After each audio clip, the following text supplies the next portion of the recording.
Hey guys, welcome to Tutorial Guru. Today we'll be learning how to know post available on your Facebook account or profile, which means that last post will be not shown or no post available will be shown. In order to proceed, let's open up our Facebook app, and after we land on this interface, guys, at the top right corner of the screen you can see the menu icon or the three line icon. Tap on there, and on this interface there is the gear or the settings icon at the top right corner of our screen, just beside the magnifying glass icon.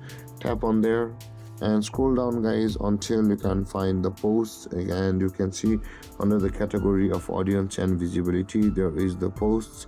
Tap on over there, and over here, guys, you can see there it says the second option, limit who can see past posts.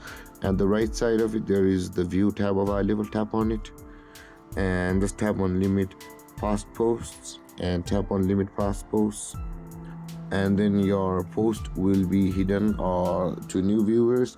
There won't be any post available or converted to no post available on your Facebook account. And this is how to make no post available on your Facebook account. And if you have any confusions or questions regarding the topic, feel free to comment in the comment section below, and don't forget to like, subscribe, and hit that bell icon for more videos. Thank you for watching, guys. Peace.